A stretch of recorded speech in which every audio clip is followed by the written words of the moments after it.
Hey YouTube, Mike the Rinnai guy here. How we all doing today?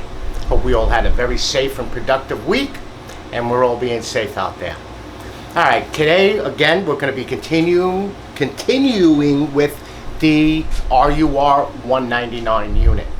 But this actually is going to encompass other condensing units, including the CU 199.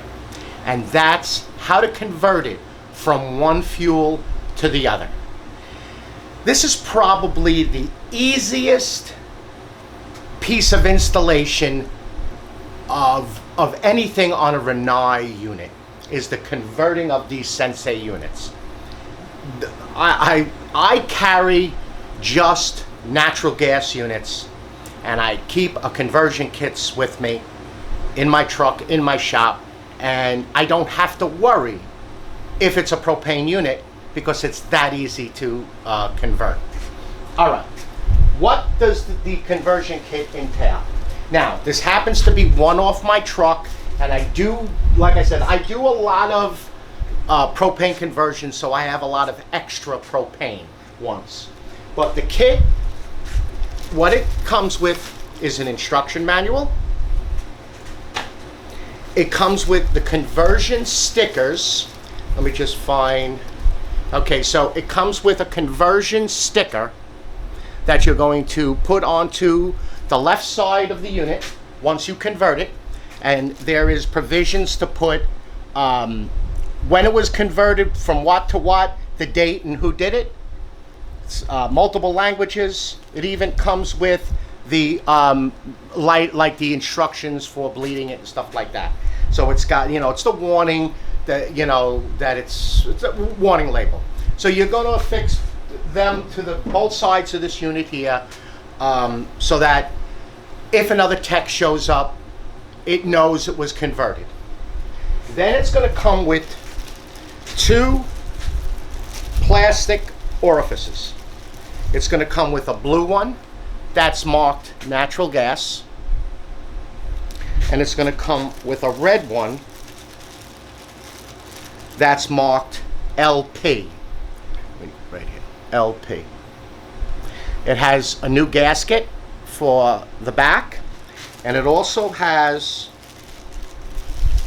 a new plate gasket. And once we get to taking this apart, you'll see what I mean. Okay, it is also very important to, once you're done, to call Rinnai and to tell them, give them the model and serial number, and to tell them that that unit was converted. In this case, this is a natural gas unit. We're going to convert it to propane, and you're going to let them know that. And then this, and I'm going to put it in the description below, but that is the part number for the kit. Okay, but it'll be in the description below. What do you do to convert it? Now, in my case, if we show up on a job, and like I said, I stock just natural gas, and it's a propane unit, I'm going to convert it on the bench.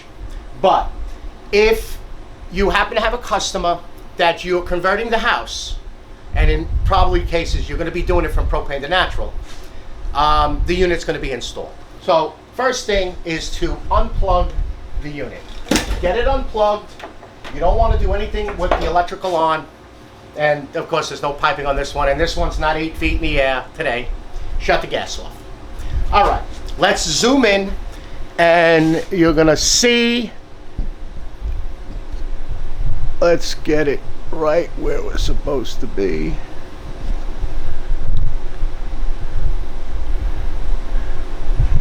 Give a second here, there we go. All right, right here is the plate you're going to take off that has those either blue or red orifices in it. Right on the plate, we're going to take the plate off. I'll bring it over to the camera. Says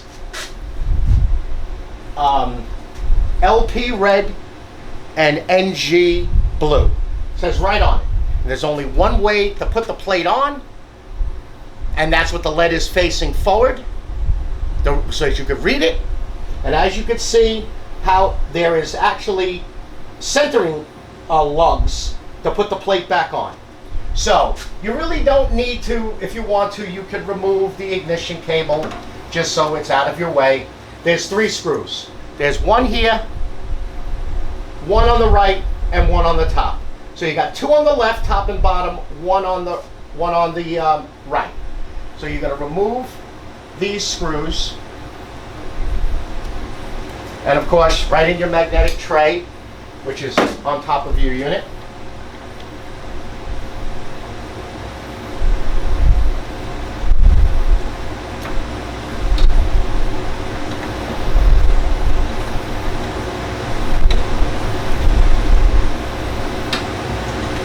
Pull off your plate. You're going to have a gasket behind it. I got a screwdriver. You see, you got the gasket behind it. That's the extra gasket. So, and then, actually, let me zoom this back. And then that's the way the plate sits this way. So all of this writing is facing out. And as you can see on the plate, it's written, the description of the orifices. Okay, so let's get back there. All right, you see right there, we got that blue orifice. Pull that orifice out, and you see, there we are, it's got the gasket. And then we're gonna take a red one with the new gasket. We're going to put the orifice, and as you can see, you're going to read the LP or NG is going to be at the bottom. That's the way it goes in. It will not go in the other way. Once you get that in, you're going to get your new gasket, which I'm just going to put the old gasket in because it's pretty much a condemned unit. You're going to see on the gasket, there's a flat side, and then there's a round side. It's going to take a little bit of pushing to get the gasket to stay. Sometimes you got to help it with your finger. Oh, you see it fell off. It is a little bit to get it on there. Just to stay. You're going to line up your plate and get it in there. Now, I always like to put this corner screw, the one on the right, in first. And screw it in all the way until you can't move it with your fingers anymore. Then take your other screws, your screwdriver,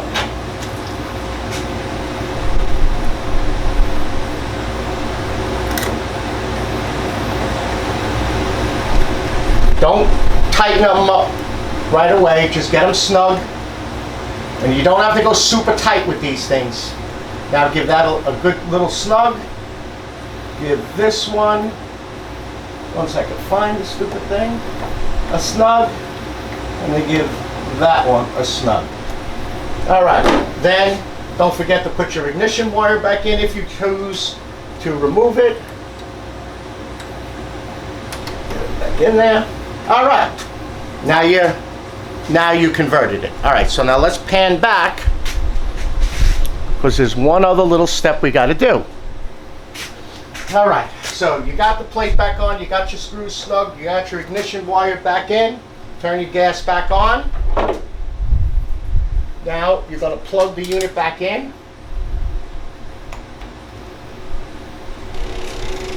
Servo valves turning on.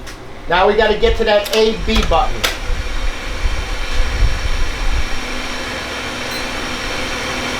Okay, let's pan down here so we can get to the parameters, because we have to get back to the parameter settings. All right. You want to you want to get your instruction manual. Hit your A button for 2 seconds. Everything shuts down. You get parameter 1.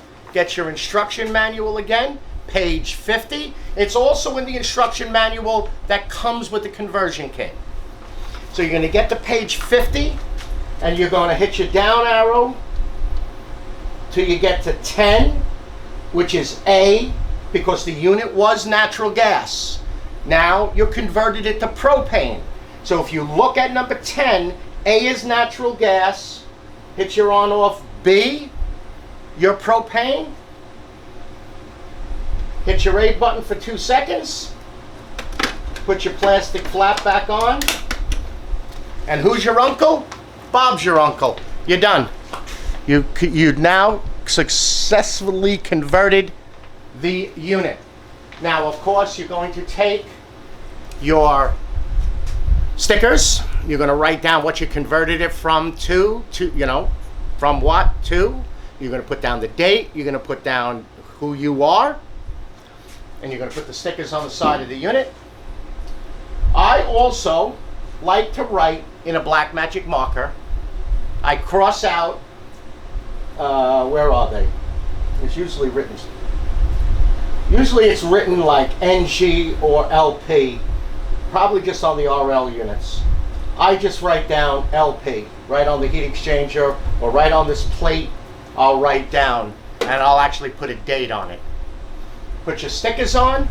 Then what you want to do, now if it's an inches system, meaning that it's not a 2-pound system, it's just inches from the meter to the unit, you still would like to check, put your manometer on that port, what we went through the other day, put your manometer on the port, check your incoming gas pressure static, then fire up the unit.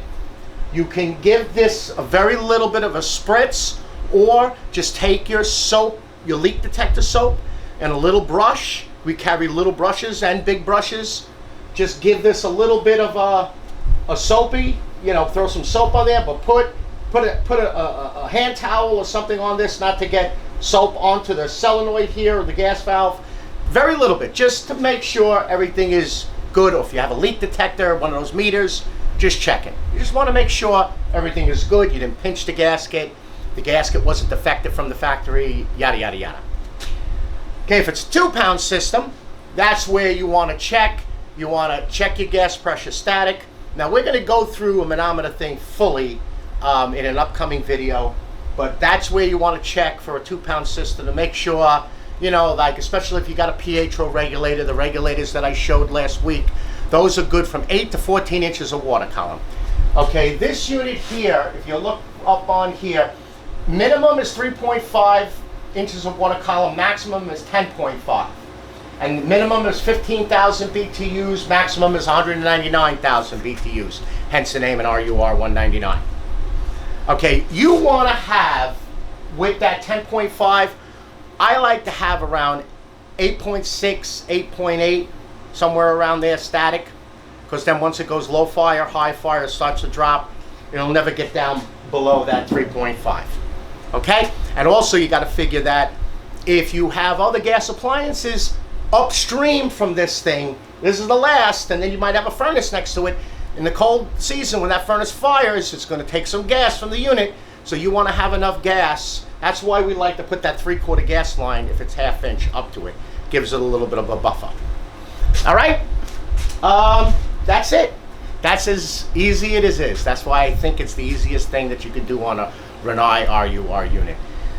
The older models or the RL models, the RL's got it a little easier. We're going to go into that one.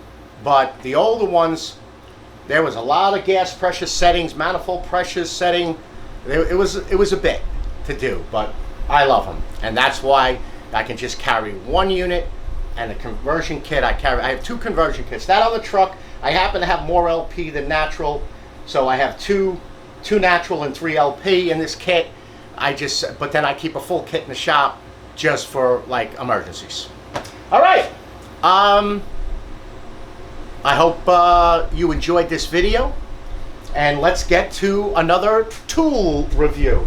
Okay, this is something that I've had probably about 3 years. And again, as you know, I'm a massive RUR fan, and Knipex, I love those tools. This thing here, and you see me use it on the water servo valve replacement, and it is the Tool Check Plus kit.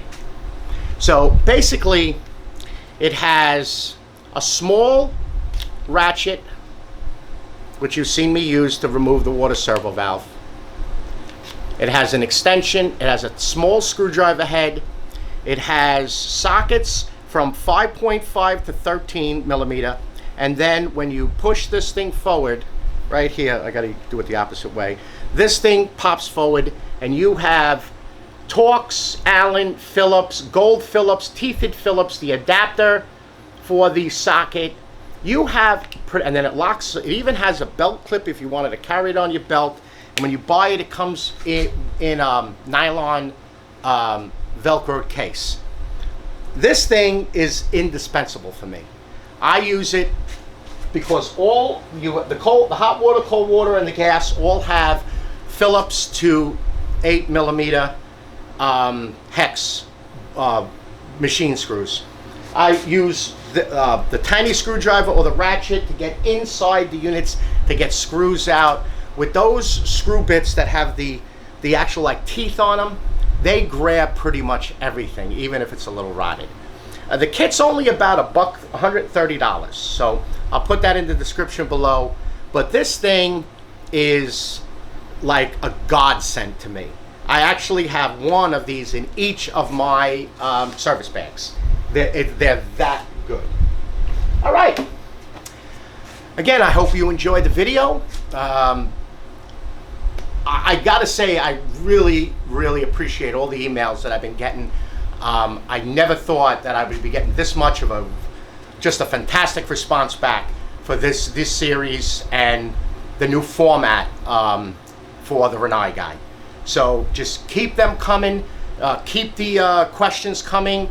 I hope I've been answering, and all of yous that I've spoken to, pleased. My email is below. Best thing for you to do is to email me, and I will email you back with my phone number and when to call me. It's always for those of you that have my number, when I give you my number, the best time to call me is like after 5. I'm Eastern time because I'm in Florida. After 5, 6 o'clock, somewhere around there. That's when I'm done with my dinner. I go out, I have my cigar, I speak to you guys. And don't think that any question is stupid. Just ask me. There is no stupid question. Better to ask the question than not ask it, do it, and you mess up your new baby. Just ask it. I will answer it, or I'll tell you if it's irrelevant. All right, but so in my email, just email me, and I will send you my contact info. And I mean, a lot of them I can answer through the email, but 90% of them we have to talk. And pictures are always good. I have an Apple. All my products are Apple. So I know FaceTiming is impossible with the Samsung, the Galaxies, so, you know, I guess that's what they're called. I've always had Apple, so I don't know the other brand. But FaceTime is also really good. But if you have pictures, and if you have pictures or even do a video of the sound or the problem, send it to me. So at least I get more info before we talk. Okay? All right, YouTube. You all be safe out there, and I will see you on the next video. Take care now. Bye-bye.